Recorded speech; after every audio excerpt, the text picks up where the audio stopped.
Good morning students. ಇವತ್ತಿನ ಸೆಷನ್ನಲ್ಲಿ ನಾವು ಅಂತಾರಾಷ್ಟ್ರೀಯ ಆರ್ಥಿಕ ಸಂಘಟನೆಗಳು ಇಂಟರ್ನ್ಯಾಷನಲ್ ಎಕನಾಮಿಕ್ ಆರ್ಗನೈಸೇಷನ್ಸ್ ಬಗ್ಗೆ ನಾವು ವಿವರವಾಗಿ ಇಂದಿನ ಸೆಷನಲ್ಲಿ ತಿಳ್ಕೊಳ್ಳೋಣ. ಇಂದು ನೋಡ್ರಿ, ವಿಶ್ವದ ಅನೇಕ ರಾಷ್ಟ್ರಗಳ ನಡುವೆ ಅಂತಾರಾಷ್ಟ್ರೀಯ ಆರ್ಥಿಕ ಸಹಕಾರಕ್ಕೆ ಅನೇಕ ಪ್ರಯತ್ನಗಳು ನಡೀತಾನೆ ಇದ್ವು. ಈ ಎಲ್ಲ ಪ್ರಯತ್ನಗಳ ಹಿಂದಿರುವಂತಹ ಅತಿ ಪ್ರಮುಖವಾದಂಥ ಉದ್ದೇಶ ಏನಪ್ಪ ಅಂತಂದರೆ ಪರಸ್ಪರ ಸಹಕಾರ ಮತ್ತು ಸಹಬಾಳ್ವೆಯನ್ನು ಉಳಿಸ್ಕೊಂಡು ಹೋಗೋದು, ಅದರ ಜೊತೆಗೆ ಆರ್ಥಿಕ ಕಲ್ಯಾಣವನ್ನು ಸಾಧಿಸೋದು ಅಂಥೇಳಿ ನಾವು ಹೇಳ್ಬೋದು. ಹೀಗಾಗಿ ಈ ಹಿನ್ನೆಲೆಯಲ್ಲಿ ಅನೇಕ ಹಣಕಾಸು ಸಂಸ್ಥೆಗಳು ಏನು ಮಾಡ್ತಾ ಇದ್ದಾವೆ, ಶ್ರಮಿಸ್ತಾ ಇದ್ದಾವೆ ಅಂಥೇಳಿ ನಾವು ಹೇಳ್ತೀವಿ.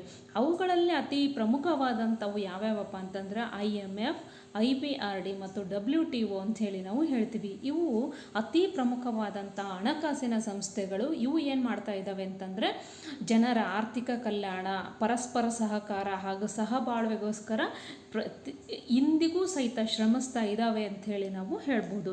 ಈಗ ಇಂತಹ ಅಂತಾರಾಷ್ಟ್ರೀಯ ಸಂಘಟನೆಗಳಲ್ಲಿ, ಆರ್ಥಿಕ ಸಂಘಟನೆಗಳಲ್ಲಿ ಅತಿ ಪ್ರಮುಖವಾದಂಥ ಸಂಘಟನೆಯಾದಂತಹ IMF, ಇಂಟರ್ನ್ಯಾಷನಲ್ ಮಾನಿಟರಿ ಫಂಡ್ ಬಗ್ಗೆ, ಅಂದರೆ ಅಂತಾರಾಷ್ಟ್ರೀಯ ಹಣಕಾಸಿನ ನಿಧಿಯ ಬಗ್ಗೆ ನಾವು ಇವತ್ತಿನ ಕ್ಲಾಸಲ್ಲಿ ಡೀಟೇಲ್ ಆಗಿ ತಿಳ್ಕೊಳ್ತಾ ಹೋಗೋಣ. ಈಗ ಇಂಟರ್ನ್ಯಾಷನಲ್ ಮಾನಿಟರಿ ಫಂಡ್ ಯಾವ ರೀತಿ ಅಸ್ತಿತ್ವಕ್ಕೆ ಬಂತು ಅನ್ನೋದನ್ನು ನಾವಿವಾಗ ನೋಡೋಣ. ಇಲ್ಲಿ ನೋಡ್ರಿ, ಅಂತಾರಾಷ್ಟ್ರೀಯ ಹಣಕಾಸಿನ ಸಹಕಾರದ ಇತಿಹಾಸದಲ್ಲಿ ಅತ್ಯಂತದ ಮಹತ್ವ ಘಟನೆ ಏನಪ್ಪ ಅಂತಂದರೆ ಅಂತಾರಾಷ್ಟ್ರೀಯ ಹಣಕಾಸಿನ ನಿಧಿಯ ಸ್ಥಾಪನೆ ಆದದ್ದು ಅಂಥೇಳಿ ನಾವು ಹೇಳ್ತೀವಿ. ಇದನ್ನು ಯಾವಾಗ ಸ್ಥಾಪನೆ ಮಾಡಿದ್ರು? 1944ರ ಬ್ರಿಟನ್ ವುಡ್ಸ್ ಸಮ್ಮೇಳನದ ನಿರ್ಣಯದ ಫಲವಾಗಿ ಏನಾಯಿತು, IMF ಅಸ್ತಿತ್ವಕ್ಕೆ ಬಂತು ಅಂಥೇಳಿ ನಾವು ಹೇಳ್ಬೋದು. ಅಂದರೆ 1944ರ ಬ್ರಿಟನ್ ವುಡ್ಸ್ ಸಮ್ಮೇಳನದ ನಿರ್ಣಯದ ಫಲವಾಗಿ ಅಸ್ತಿತ್ವಕ್ಕೆ ಬಂದಂತಹ ಸಂಸ್ಥೆ ಅಂತಂದರೆ IMF ಅಂಥೇಳಿ ನಾವು ಹೇಳ್ತೀವಿ. ಇದು 1945ರ ಡಿಸೆಂಬರ್ ತಿಂಗಳಿನಲ್ಲಿ ಅಸ್ತಿತ್ವಕ್ಕೆ ಬಂದರೂ ಸಹಿತ ತನ್ನ ವಿನಿಮಯ ಕಾರ್ಯಕಲಾಪಗಳನ್ನು 1947 ಮಾರ್ಚ್ ತಿಂಗಳಿನಿಂದ ಪ್ರಾರಂಭ ಮಾಡ್ತು ಅಂಥೇಳಿ ನಾವು ಹೇಳ್ತೀವಿ. ಈಗ ಈ ಅಂತಾರಾಷ್ಟ್ರೀಯ ಹಣಕಾಸಿನ ನಿಧಿಯ ಕೇಂದ್ರ ಕಚೇರಿ ಎಲ್ಲಿದೆ ಅಂತಂದರೆ ವಾಷಿಂಗ್ಟನ್ನಲ್ಲಿದೆ ಅಂಥೇಳಿ ನಾವು ಹೇಳ್ತೀವಿ. ಗೊತ್ತಾಯ್ತಲ್ಲ? ಇದರ ಎಲ್ಲಿದೆ ಅಂತಂದರೆ ಇದರ ಕೇಂದ್ರ ಕಚೇರಿ, ವರ್ಕಿಂಗ್ ಆಫೀಸ್ ಎಲ್ಲಿದೆ ಅಂತಂದರೆ ಅಮೇರಿಕಾದ ವಾಷಿಂಗ್ಟನ್ನಲ್ಲಿದೆ ಅಂಥೇಳಿ ನಾವು ಹೇಳ್ತೀವಿ. ಈ ರೀತಿಯಾಗಿ IMF ಏನಾಯಿತು, ಅಸ್ತಿತ್ವಕ್ಕೆ ಬಂತು ಅಂಥೇಳಿ ನಾವು ಹೇಳ್ತೀವಿ. ಈಗ ಈ IMFನ ಸಂಘಟನೆ ಅಥವಾ ರಚನೆ ಯಾವ ರೀತಿ ಇದೆ ಅನ್ನೋದನ್ನು ನಾವು ನೋಡ್ತಾ ಹೋಗೋಣ. ಸಂಘಟನೆಯ ಬಗ್ಗೆ ತಿಳ್ಕೊಳ್ಳೋಣ. ನಿಧಿಯ ಆಡಳಿತವನ್ನು ಒಂದು ಗವರ್ನರ್ ಮಂಡಳಿ, ಬೋರ್ಡ್ ಆಫ್ ಗವರ್ನರ್ಸ್, ಮತ್ತು ಒಂದು ಕಾರ್ಯನಿರ್ವಾಹಕ ನಿರ್ದೇಶಕರ ಮಂಡಳಿ, ಬೋರ್ಡ್ ಆಫ್ ಎಕ್ಸಿಕ್ಯೂಟಿವ್ ಡೈರೆಕ್ಟರ್ಸ್, ಅದರ ಜೊತೆಗೆ ಒಬ್ಬ ವ್ಯವಸ್ಥಾಪಕ ನಿರ್ದೇಶಕ, ಮ್ಯಾನೇಜಿಂಗ್ ಡೈರೆಕ್ಟರ್, ಇವರು ಇತರ ಸಿಬ್ಬಂದಿಗಳೊಂದಿಗೆ ನಡೆಸಿಕೊಂಡು ಹೋಗಲಾಗುತ್ತದೆ ಅಂತ ಹೇಳಿ ನಾವು ಹೇಳ್ಬೋದು. ಅಂದರೆ ಇಲ್ಲಿ ನೋಡ್ರಿ, ಈ IMF 2 ಮಂಡಳಿಗಳು ಹಾಗೂ ಒಬ್ಬ ವ್ಯವಸ್ಥಾಪಕ ನಿರ್ದೇಶಕರ ಕೈಯಲ್ಲಿ ಇದು ಏನಾಗುತ್ತೆ, ತನ್ನ ಕಾರ್ಯಕಲಾಪಗಳನ್ನು ಹಾಗೂ ಇತರ ಸದಸ್ಯರುಗಳೊಂದಿಗೆ ಇದು ತನ್ನ ಕಾರ್ಯಕಲಾಪಗಳನ್ನು ನಡೆಸಿಕೊಂಡು ಹೋಗುತ್ತೆ ಅಂಥೇಳಿ ನಾವು ಹೇಳ್ಬೋದು. ಈ ಮಂಡಳಿಯಲ್ಲಿ ಒಟ್ಟು ಎಷ್ಟು ಜನ ನಿರ್ದೇಶಕರು ಇರ್ತಾರೆ ಅಂದರೆ 23 ಮಂದಿ ನಿರ್ದೇಶಕರು ಇರ್ತಾರೆ. ಯಾರ್ಯಾರಪ್ಪ ಅವರು ಅಂತಂದರೆ ನೋಡ್ರಿ, ಇಲ್ಲಿ 20 ಮಂದಿ ನಿರ್ದೇಶಕರುಗಳಲ್ಲಿ 5 ಮಂದಿ ನಿರ್ದೇಶಕರು ಶಾಶ್ವತ ಸದಸ್ಯರುಗಳಾಗಿರ್ತಾರೆ. ಶಾಶ್ವತ ಪರ್ಮನೆಂಟ್ ಅವರಿಗೆ ಮೆಂಬರ್ಶಿಪ್ ಇರುತ್ತೆ. ಯಾರ್ಯಾರಪ್ಪ ಅವರು ಅಂತಂದರೆ ನೋಡ್ರಿ, ಇಲ್ಲಿ ಶಾಶ್ವತ ಸದಸ್ಯತ್ವವನ್ನು ಪಡೆದಂತಹ ಅತಿ ಪ್ರಮುಖವಾದಂಥ ದೇಶಗಳು ಯಾವ್ಯಾವಪ್ಪ ಅಂತಂದರೆ ಅಮೇರಿಕಾ, ಬ್ರಿಟನ್, ಫ್ರಾನ್ಸ್, ಜರ್ಮನಿ ಮತ್ತು ಭಾರತ ಅಂಥೇಳಿ ನಾವು ಹೇಳ್ತೀವಿ. ಅಮೇರಿಕಾ, ಬ್ರಿಟನ್, ಫ್ರಾನ್ಸ್, ಜರ್ಮನಿ ಮತ್ತು ಭಾರತ ಅಂಥೇಳಿ ನಾವು ಹೇಳ್ತೀವಿ. ಈಗ ಪ್ರಸ್ತುತ ಒಟ್ಟು ಸದಸ್ಯರ ಸಂಖ್ಯೆ ಎಷ್ಟಿದೆಯಪ್ಪ ಅಂತಂದರೆ IMF ಈಗ 190 ರಾಷ್ಟ್ರಗಳು IMFನಲ್ಲಿ ಸದಸ್ಯತ್ವವನ್ನು ಪಡೆದಿದ್ದಾವೆ ಅಂಥೇಳಿ ನಾವು ಹೇಳ್ತೀವಿ. ಅದೇ ರೀತಿಯಾಗಿ ಈಗ ಪ್ರೆಸೆಂಟ್ MD, ಮ್ಯಾನೇಜಿಂಗ್ ಡೈರೆಕ್ಟರ್, IMFನ ಪ್ರೆಸೆಂಟ್ ಮ್ಯಾನೇಜಿಂಗ್ ಡೈರೆಕ್ಟರ್ ಯಾರಪ್ಪ ಅಂತಂದರೆ ಕ್ರಿಸ್ಟಲಿನಾ ಜಾರ್ಜಿವಾ ಅಂಥೇಳಿ ನಾವು ಹೇಳ್ತೀವಿ. ಕ್ರಿಸ್ಟಲಿನಾ ಜಾರ್ಜಿವಾ ಇವರು ಅಕ್ಟೋಬರ್ 1, 2019ರಿಂದ ತಮ್ಮ ಕಾರ್ಯವನ್ನು ನಿರ್ವಹಿಸಿಕೊಂಡು ಹೋಗ್ತಾ ಇದ್ದಾರೆ ಅಂಥೇಳಿ ನಾವು ಹೇಳ್ಬಹುದು. ಕ್ರಿಸ್ಟಲಿನಾ ಜಾರ್ಜಿವಾ ಅಂಥೇಳಿ ನಾವು ಹೇಳ್ತೀವಿ. ಇವರು ಪ್ರೆಸೆಂಟ್ MD ಅಂಥೇಳಿ ನಾವು ಹೇಳ್ಬೋದು. ನೆಕ್ಸ್ಟ್ ಇವಾಗ ಈ IMFನ ಆಬ್ಜೆಕ್ಟಿವ್ಸನ್ನು, ಉದ್ದೇಶಗಳನ್ನು ನಾವು ನೋಡ್ತಾ ಹೋಗೋಣ. ನೋಡ್ರಿ, ಇಲ್ಲಿವರೆಗೂ ನಾವು ಸಂಘಟನೆಯನ್ನು ತಿಳ್ಕೊಂಡ್ವಿ. ಈಗ ಇದರ ಉದ್ದೇಶಗಳನ್ನು, ಆಬ್ಜೆಕ್ಟಿವ್ಸ್ ಆಫ್ ದಿ ಫಂಡನ್ನು ನಾವು ನೋಡ್ತಾ ಹೋಗೋಣ. ಮೊಟ್ಟ ಮೊದಲನೇ ನೋಡ್ರಿ, ಅಂತಾರಾಷ್ಟ್ರೀಯ ಹಣಕಾಸಿನ ನಿಧಿ ಅಂತಾರಾಷ್ಟ್ರೀಯ ಹಣಕಾಸಿನ ಸಹಕಾರಕ್ಕೆ ಸೂಕ್ತ ವೇದಿಕೆಯನ್ನು ಕಲ್ಪಿಸುವಂತಹ ದೃಷ್ಟಿಯಿಂದ ಅನೇಕ ಉದ್ದೇಶಗಳನ್ನು ಇಟ್ಕೊಂಡ್ಬಿಟ್ಟು ಇದು ಏನು ಮಾಡಿದೆ, ಅಸ್ತಿತ್ವಕ್ಕೆ ಬಂದಿದೆ ಅಂಥೇಳಿ ನಾವು ಹೇಳ್ತೀವಿ. ಮೊದಲನೇದೇನಪ್ಪ ಅಂತಂದರೆ ಅಂತಾರಾಷ್ಟ್ರೀಯ ಹಣಕಾಸಿನ ಸಹಕಾರ ಅಂಥೇಳಿ ನಾವು ಹೇಳ್ತೀವಿ. ಇದು ನೋಡ್ರಿ, ಅಂತಾರಾಷ್ಟ್ರೀಯ ಹಣಕಾಸಿನ ಸಮಸ್ಯೆಗಳನ್ನು ಪರಸ್ಪರ ಸಹಕಾರ, ಸಲಹೆ, ಅರಿವು ಮತ್ತು ಚರ್ಚೆಯ ಮೂಲಕ ಪರಿಹರಿಸುವುದಕ್ಕೋಸ್ಕರ ಒಂದು ಶಾಶ್ವತವಾದಂತಹ ವೇದಿಕೆಯನ್ನು ಇದು ನಿರ್ಮಾಣ ಮಾಡುತ್ತೆ. ಈ ರೀತಿ ವೇದಿಕೆಯನ್ನು ನಿರ್ಮಾಣ ಮಾಡುವುದರ ಮೂಲಕ ಇದು ಅಂತಾರಾಷ್ಟ್ರೀಯ ಹಣಕಾಸಿನ ಸಹಕಾರವನ್ನು ಏರ್ಪಡಿಸೋದಕ್ಕೆ ರಾಷ್ಟ್ರಗಳ ಮಧ್ಯೆ, ಸದಸ್ಯ ರಾಷ್ಟ್ರಗಳ ಮಧ್ಯೆ ಅಂತಾರಾಷ್ಟ್ರೀಯ ಸಹಕಾರವನ್ನು ಏರ್ಪಡಿಸುವುದಕ್ಕೆ ಪ್ರಯತ್ನ ಪಡುತ್ತೆ ಅಂಥೇಳಿ ನಾವು ಹೇಳ್ತೀವಿ. ಇದು ಅತಿ ಪ್ರಮುಖವಾದಂತಹ ನಿಧಿಯ ಪ್ರಮುಖವಾದಂಥ ಉದ್ದೇಶ ಅಂಥೇಳಿ ನಾವು ಹೇಳ್ತೀವಿ. ನೆಕ್ಸ್ಟ್ ಪಾಯಿಂಟಿಗೆ ನಾವು ಬರೋದಾದರೆ ಅಂತಾರಾಷ್ಟ್ರೀಯ ವ್ಯಾಪಾರದ ಸಮತೋಲನ ವೃದ್ಧಿ ಅಂಥೇಳಿ ನಾವು ಹೇಳ್ತೀವಿ. ಅಂದರೆ ಇದು ಯಾವ ರೀತಿ ಸಮತೋಲನ, ವ್ಯಾಪಾರದಲ್ಲಿ ಸಮತೋಲನವನ್ನು ಯಾವ ರೀತಿ ಕಾಪಾಡ್ಕೊಂಡು ಬರುತ್ತೆ ಅಂತಂದರೆ, ಇದು ನೋಡ್ರಿ, ಅಂತಾರಾಷ್ಟ್ರೀಯ ವ್ಯಾಪಾರದ ವಿಸ್ತರಣೆ ಮತ್ತು ಸಮತೋಲನ ವೃದ್ಧಿಗೆ ಪೂರಕವಾದ ವಾತಾವರಣವನ್ನು ನಿರ್ಮಿಸುತ್ತೆ. ಅಂದರೆ ಯಾವ ರೀತಿ ಅಂತಂದರೆ ನೋಡ್ರಿ, ಯಾವುದಾದರೂ ಇದರಲ್ಲಿ ವ್ಯಾಪಾರಗಳಲ್ಲಿ ಏನಾದರೂ ಅಸಮತೋಲನ ಅಂದರೆ ರಫ್ತು ಹೆಚ್ಚಿರೋದು ಅಥವಾ ಆಮದು ಕಡಿಮೆ ಇರೋದು, ಈ ಥರ ಏನಾದರೂ ಸಮಸ್ಯೆಗಳು ಇದ್ದರೆ ಅಂತಹ ಸಮಸ್ಯೆಗಳನ್ನು ಪರಿಹರಿಸೋದಕ್ಕೋಸ್ಕರ ಇದು ಏನು ಮಾಡುತ್ತೆ, ಹಣಕಾಸಿನ ನೀಡೋದ್ರ ಮೂಲಕ ಹಣಕಾಸಿನ ಪರಿಹಾರವನ್ನು, ಸಮಸ್ಯೆಯನ್ನು ಹೋಗಲಾಡಿಸ್ಕೊಳ್ಳೋದಕ್ಕೋಸ್ಕರ ಹಣಕಾಸನ್ನು ಅವರಿಗೆ ನೀಡೋದ್ರ ಮೂಲಕ ಇದು ಏನು ಮಾಡುತ್ತೆ, ಅವರ ಸಮಸ್ಯೆಗಳನ್ನು, ಸದಸ್ಯತ್ವ ರಾಷ್ಟ್ರಗಳ ಸಮಸ್ಯೆಗಳನ್ನು ಪರಿಹರಿಸುತ್ತೆ ಅಂಥೇಳಿ ನಾವು ಹೇಳ್ಬೋದು. ಅಂದರೆ ಈ ರೀತಿ ಮಾಡೋದ್ರ ಮೂಲಕ ಇದು ಏನು ಮಾಡುತ್ತೆ ಅಂದರೆ ಸಮತೋಲನ ವೃದ್ಧಿಗೆ ಪೂರಕವಾದಂಥ ವಾತಾವರಣವನ್ನು ಇದು ನಿರ್ಮಿಸೋದ್ರ ಮೂಲಕ ಇದು ಏನು ಮಾಡುತ್ತೆ, ಅಂತಾರಾಷ್ಟ್ರೀಯ ಹಣಕಾಸಿನ ಸಹಕಾರವನ್ನು ಏರ್ಪಡಿಸಲು ಪ್ರಯತ್ನ ಮಾಡುತ್ತೆ ಅಂಥೇಳಿ ನಾವು ಹೇಳ್ತೀವಿ. ನೆಕ್ಸ್ಟ್ ಪಾಯಿಂಟಿಗೆ ನಾವು ಬರೋದಾದರೆ ವಿನಿಮಯ ದರದಲ್ಲಿ ಸ್ಥಿರತೆಯನ್ನು ಕಾಪಾಡೋದು ಅಂಥೇಳಿ ನಾವು ಹೇಳ್ತೀವಿ. ಅಂದರೆ ಸದಸ್ಯ ದೇಶಗಳ ನಡುವೆ ಪೈಪೋಟಿಯುಕ್ತ ವಿನಿಮಯ ದರದ ಅಪಮೌಲ್ಯವನ್ನು ತಪ್ಪಿಸಿಬಿಟ್ಟು ಎಲ್ಲ ದೇಶಗಳ ನಡುವೆ ಸೂಕ್ತ ವಿನಿಮಯ ಸೌಲಭ್ಯಗಳನ್ನು ಒದಗಿಸಿ ಅಂತಾರಾಷ್ಟ್ರೀಯ ವಿನಿಮಯದಲ್ಲಿ ಸ್ಥಿರತೆಯನ್ನು ಕಾಪಾಡೋದು ಇದರ ಒಂದು ಪ್ರಮುಖವಾದಂಥ ಉದ್ದೇಶ ಅಂಥೇಳಿ ನಾವು ಹೇಳ್ತೀವಿ. ಅಂದರೆ ದೇಶಗಳ ನಡುವೆ ಇರುವಂತಹ ಪೈಪೋಟಿಯ, ವಿನಿಮಯ ದರದ ಪೈಪೋಟಿಯ ಅಪಮೌಲ್ಯವನ್ನು ತಪ್ಪಿಸ್ಬಿಟ್ಟು ಇದು ಏನು ಮಾಡುತ್ತೆ, ಸದಸ್ಯ ರಾಷ್ಟ್ರಗಳ ನಡುವೆ ಸೂಕ್ತ ವಿನಿಮಯ ಸೌಲಭ್ಯಗಳನ್ನು ಒದಗಿಸಿ ಅಂತಾರಾಷ್ಟ್ರೀಯ ವಿನಿಮಯ ದರದಲ್ಲಿ ಸ್ಥಿರತೆಯನ್ನು ಕಾಪಾಡುವಂಥ ಕೆಲಸವನ್ನು ಇದು ಮಾಡುತ್ತೆ ಅಂಥೇಳಿ ನಾವು ಹೇಳ್ಬೋದು. ಅದೇ ರೀತಿಯಾಗಿ ವಿನಿಮಯ ನಿಯಂತ್ರಣಗಳ ನಿರ್ಮೂಲನೆ ಅಂಥೇಳಿ ನಾವು ಹೇಳ್ತೀವಿ. ಇದು ನೋಡ್ರಿ,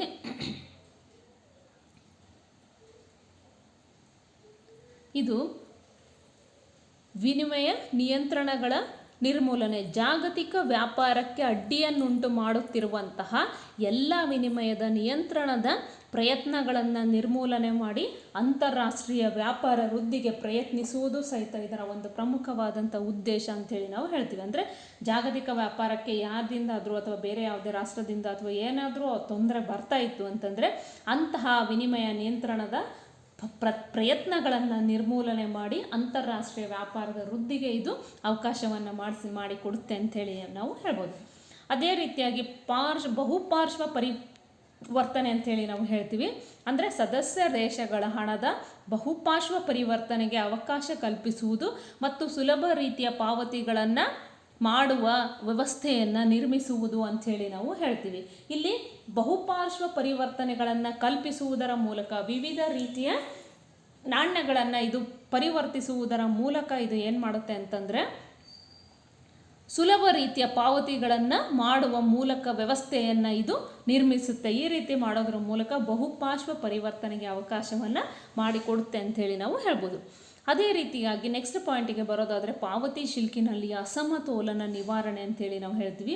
ನಿಧಿಯು ಸದಸ್ಯ ದೇಶಗಳ ಯಾವುದೇ ಅಭಿವೃದ್ಧಿ ಕೆಲಸಗಳಿಗೆ ಬಂಡವಾಳವನ್ನು ಒದಗಿಸುವ ಕೆಲಸವನ್ನು ಮಾಡೋದಿಲ್ಲ. ಇದು ಅಂತಾರಾಷ್ಟ್ರೀಯ ದ್ರವ್ಯತೆಯ ಸಮಸ್ಯೆಯನ್ನು ನಿವಾರಿಸುವುದು ಮತ್ತು ವಿವಿಧ ಸದಸ್ಯ ದೇಶಗಳ ಪಾವತಿ ಶಿಲ್ಕಿನಲ್ಲಿ ಉದ್ಭವಿಸಬಹುದಾದಂತಹ ಕೊರತೆ ಸಮಸ್ಯೆಯನ್ನು ಬಗೆಹರಿಸುವುದಕ್ಕೋಸ್ಕರ ತಾತ್ಕಾಲಿಕವಾಗಿ ಹಣಕಾಸಿನ ನೆರವನ್ನು ನೀಡುವುದು ನಿಧಿಯ ಏಕೈಕ ಉದ್ದೇಶ ಅಂಥೇಳಿ ನಾವು ಹೇಳ್ಬೋದು.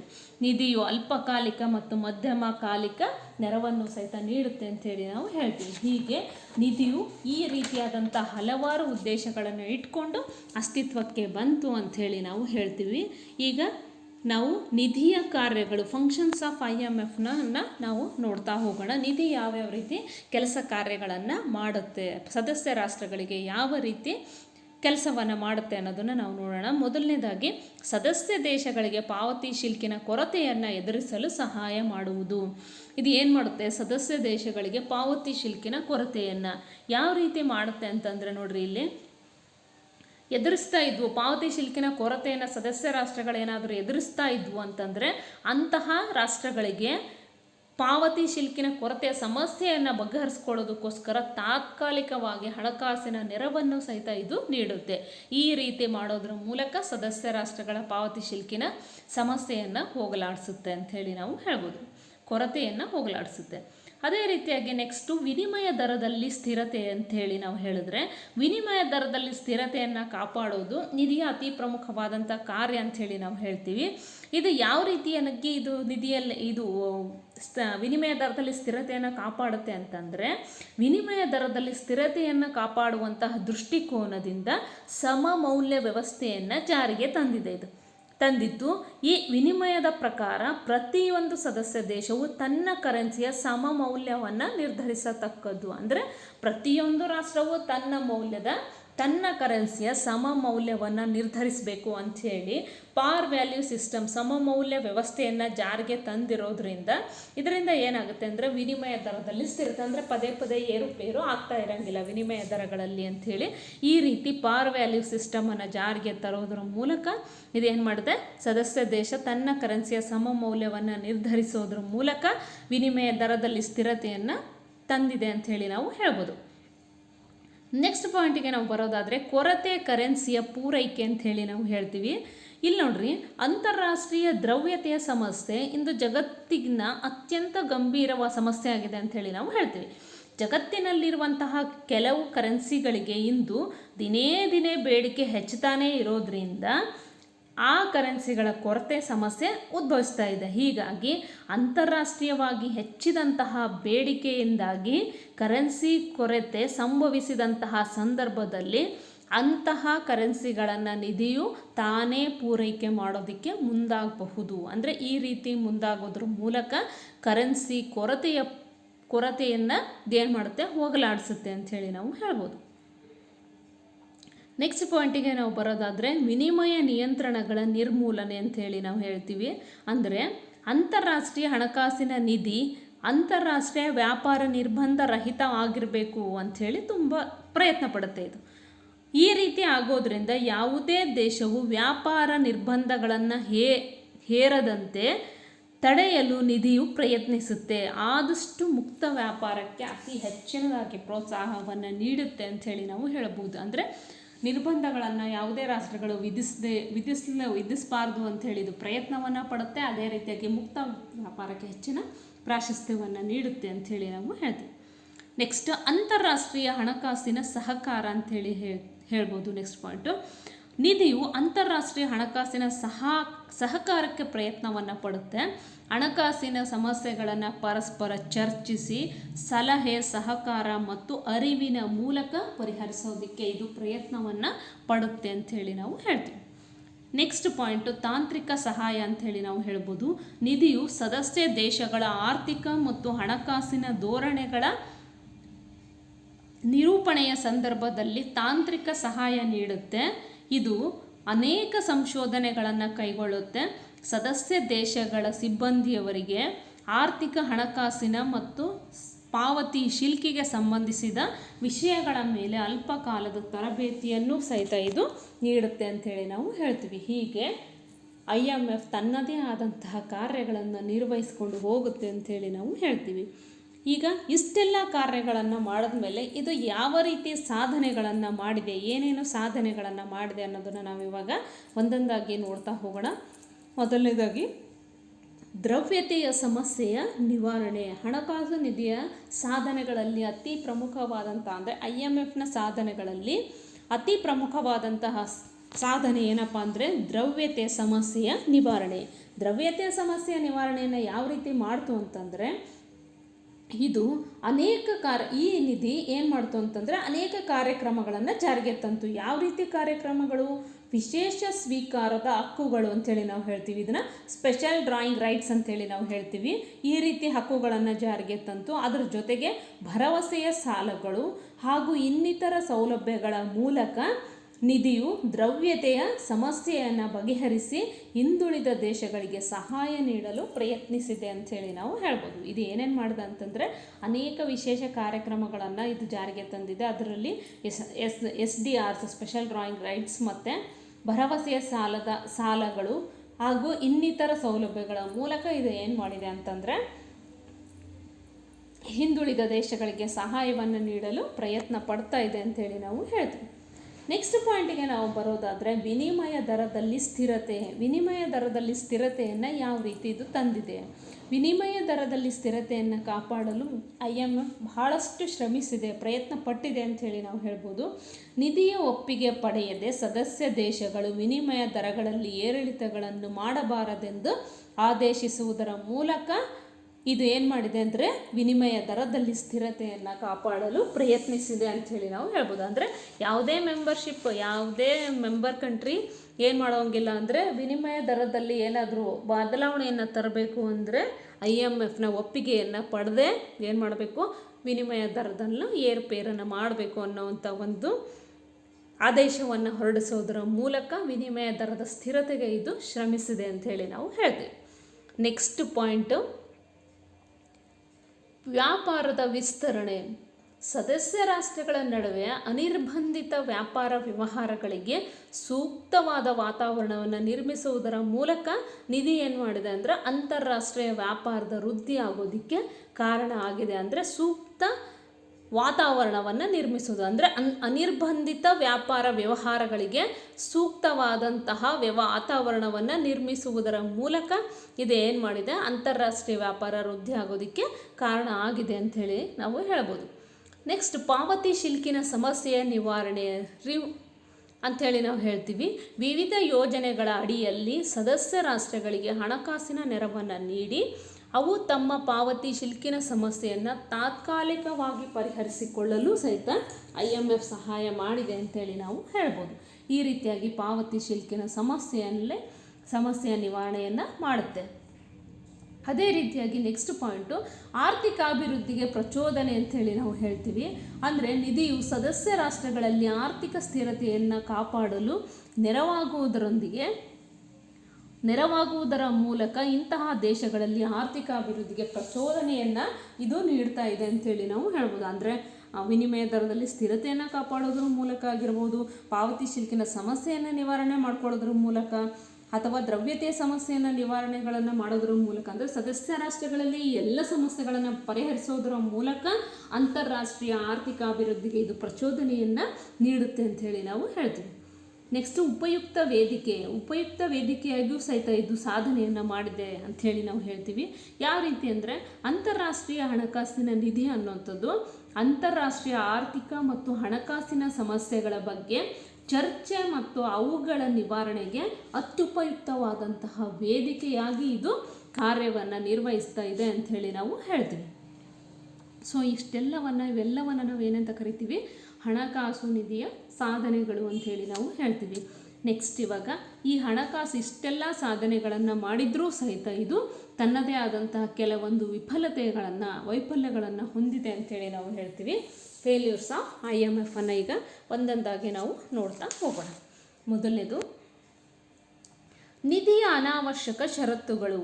ನಿಧಿ ಏನು ಮಾಡುತ್ತೆ ಅಂತಂದರೆ ಸದಸ್ಯ ದೇಶಗಳಿಗೆ ಸೌಲಭ್ಯಗಳನ್ನು ನೀಡುವಾಗ ಕೆಲವೊಂದು ಅನಗತ್ಯ ಷರತ್ತುಗಳನ್ನು ವಿಧಿಸುತ್ತೆ.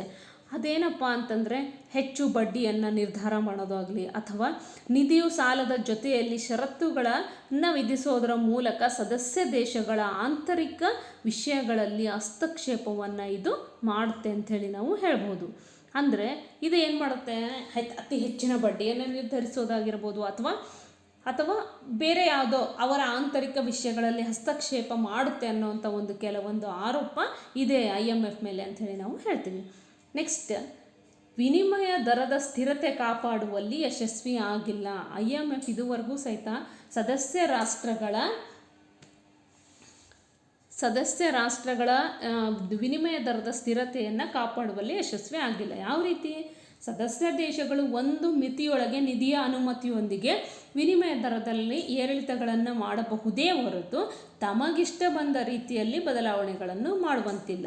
ಆದರೆ ಅನೇಕ ಸದಸ್ಯ ದೇಶಗಳು ಏಕಪಕ್ಷೀಯವಾಗಿ ತಮ್ಮ ಕರೆನ್ಸಿಯ ಅಪಮೌಲ್ಯೀಕರಣ ಕೆಲಸಕ್ಕೆ ಕೈ ಹಾಕಿದ ಅನೇಕ ನಿದರ್ಶನಗಳಿವೆ ಅಂಥೇಳಿ ನಾವು ಹೇಳ್ಬೋದು. ಅಂದರೆ ಕೆಲವೊಂದು ರಾಷ್ಟ್ರಗಳು ನಿಧಿಯ ಆದೇಶವನ್ನು ಪಾಲಿಸ್ತವೆ, ಕೆಲವೊಂದು ರಾಷ್ಟ್ರಗಳು ಪಾಲಿಸೋದಿಲ್ಲ. ಹೀಗಾಗಿ ಕೆಲವೊಂದು ರಾಷ್ಟ್ರಗಳು ಹಣದ ಅಪಮೌಲ್ಯೀಕರಣವನ್ನು ಯಾವಾಗ ಬೇಕಾ ಆವಾಗ ಮಾಡ್ಕೊಳ್ಳೋದ್ರಿಂದ ಈ ವಿನಿಮಯ ದರದಲ್ಲಿ ಸ್ಥಿರತೆ ಕಾಪಾಡುವಲ್ಲಿ IMF ಯಶಸ್ವಿ ಆಗಿಲ್ಲ ಅಂಥೇಳಿ ನಾವು ಹೇಳ್ಬೋದು. ನೆಕ್ಸ್ಟ್, ವಿನಿಮಯ ನಿರ್ಬಂಧಗಳನ್ನು ನಿವಾರಿಸುವಲ್ಲಿ ವಿಫಲತೆ. ಅಂತಾರಾಷ್ಟ್ರೀಯ ವ್ಯಾಪಾರದ ವೃದ್ಧಿಯನ್ನು ಸಾಧಿಸುವಲ್ಲಿ ತೊಡಕಾಗಿರುವಂತಹ ವಿನಿಮಯ ನಿರ್ಬಂಧಗಳನ್ನು ನಿವಾರಿಸುವಲ್ಲಿ ನಿಧಿಯು ಪ್ರಯತ್ನಿಸ್ತಾ ಇರೋದು ಒಂದು ಪ್ರಮುಖ ಉದ್ದೇಶ. ಆದರೆ ನಿಧಿಯು ಈ ಉದ್ದೇಶವನ್ನು ಈಡೇರಿಸುವಲ್ಲಿ ಸಂಪೂರ್ಣವಾಗಿ ವಿಫಲವಾಗಿದೆ. ಇಂದು ಹಲವು ದೇಶಗಳು ವಿವಿಧ ರೀತಿಯ ವಿನಿಮಯ ನಿರ್ಬಂಧಗಳನ್ನು ಜಾರಿಗೆ ತಂದಿದ್ದಾವೆ. ಇಂತಹ ನಿರ್ಬಂಧಗಳನ್ನು ತಡೆಗಟ್ಟಲು ನಿಧಿಗೆ ಸಾಧ್ಯ ಆಗಿಲ್ಲ. ಇದುವರೆಗೂ ಸಹಿತ ನಿಧಿಗೆ ಸಾಧ್ಯ ಆಗಿಲ್ಲ ಅಂಥೇಳಿ ನಾವು ಹೇಳ್ಬೋದು. ನೆಕ್ಸ್ಟು, ಶ್ರೀಮಂತ ದೇಶಗಳ ಕೂಟ ಅಂಥೇಳಿ ಇದನ್ನು ಕರೆದಿದ್ದಾರೆ. ಯಾಕಪ್ಪ ಅಂದರೆ ನಿಧಿಯು ಇಂದು ಶ್ರೀಮಂತ ದೇಶಗಳ ಬಿಗಿ ಮುಷ್ಟಿಯಲ್ಲಿ ಕೆಲಸ ಮಾಡುತ್ತೆ ಅನ್ನುವಂಥ ಟೀಕೆ ಇದೆ. ಅಂದರೆ ಹಿಂದುಳಿದ ದೇಶಗಳಿಗೆ ತಾರತಮ್ಯ ನೀತಿಯನ್ನು ಅನುಸರಿಸ್ತಾ ಇದೆ. ಅಮೇರಿಕ ಅನೇಕ ಸಂದರ್ಭಗಳಲ್ಲಿ ತನ್ನ ಬಿಗಿ ನೀತಿಯನ್ನು ಅನುಸರಿಸುತ್ತಿರುತ್ತದೆ. ಆದ್ದರಿಂದ ನಿಧಿಯನ್ನು ಶ್ರೀಮಂತ ರಾಷ್ಟ್ರಗಳ ಕೂಟ ಅಂಥೇಳಿ ಇದನ್ನು ಕರೆದಿದ್ದಾರೆ. ನೆಕ್ಸ್ಟ್, ಸಂಪನ್ಮೂಲಗಳ ಕೊರತೆ ಅಂಥೇಳಿ ನಾವು ಹೇಳ್ಬೋದು. ನಿಧಿಯು ಪ್ರಾರಂಭವಾದಂದಿನಿಂದನೂ ಸಂಪನ್ಮೂಲಗಳ ಕೊರತೆಯನ್ನು ಅನುಭವಿಸ್ತಾನೆ ಇದೆ. ಅಂದರೆ ಹಣಕಾಸಿನ ನೆರವು ಅಗತ್ಯವಿರುವ ದೇಶಗಳಿಗೆ ನಿಧಿಯು ಸಂಪನ್ಮೂಲಗಳ ಕೊರತೆಯಿಂದಾಗಿ ಸಾಕಷ್ಟು ನೆರವನ್ನು ನೀಡೋದಕ್ಕೆ ಸಾಧ್ಯ ಆಗ್ತಾ ಇಲ್ಲ. ಇದಕ್ಕೆ ಕಾರಣ ಸಂಪನ್ಮೂಲಗಳ ಕೊರತೆ ಅಂಥೇಳಿ ನಾವು ಹೇಳ್ಬೋದು. ನೆಕ್ಸ್ಟ್, ಅದೇ ರೀತಿಯಾಗಿ ಅವೈಜ್ಞಾನಿಕ ಖೋಟಾ ನಿಗದಿ ಅಂಥೇಳಿ ನಾವು ಹೇಳ್ತೀವಿ. ಅಂದರೆ ಸದಸ್ಯ ರಾಷ್ಟ್ರಗಳ ವಂತಿಕೆ ಖೋಟಾವನ್ನು ನಿಗದಿಗೊಳಿಸುವಾಗ ಅವೈಜ್ಞಾನಿಕ ನೀತಿಯನ್ನು ಅನುಸರಿಸಲಾಗುತ್ತೆ. ಖೋಟಾ ನಿಗದಿಯಂತಹ ಮಹತ್ವ ನಿರ್ಣಯದ ಸಮಯದಲ್ಲಿ ಸಹ ನಿಧಿ ಶ್ರೀಮಂತ ದೇಶಗಳ ಪರ ಕಾರ್ಯನಿರ್ವಹಿಸಿದೆ ಎಂಬ ಬಲವಾದ ಟೀಕೆ ಬಂದಿದೆ IMFಗೆ ಅಂಥೇಳಿ ನಾವು ಹೇಳ್ಬೋದು. ನೆಕ್ಸ್ಟ್, ಹಿಂದುಳಿದ ದೇಶಗಳ ನಿರ್ಲಕ್ಷ್ಯ. ನಿಧಿಯು ತಾರತಮ್ಯ ನೀತಿಯನ್ನು ಅನುಸರಿಸೋದರ ಮೂಲಕ ಇದು ಏನು ಮಾಡಿದೆ, ಕಡೆಗಣಿಸಿದೆ. ಅಂದರೆ ಅಲ್ಲದೆ ನಿಧಿಯಲ್ಲಿ ಹಿಂದುಳಿದ ದೇಶಗಳಿಗೆ ಪ್ರಾತಿನಿಧ್ಯ ಕೂಡ ಏನೇನು ಇಲ್ಲ ಅಂಥೇಳಿ ನಾವು ಹೇಳ್ಬೋದು. ಹೀಗೆ ನಿಧಿಯು ಕೆಲವೊಂದು ಸಾಧನೆಗಳನ್ನು ಮಾಡಿದೆ, ಅದರ ಜೊತೆಗೆ ಈ ರೀತಿಯಾದಂತಹ ಕೆಲವೊಂದು ವಿಫಲತೆಗಳನ್ನು ಸಹಿತ ಒಳಗೊಂಡಿದೆ ಅಂತೇಳಿ ನಾವು ಹೇಳ್ಬೋದು. ಧನ್ಯವಾದಗಳು.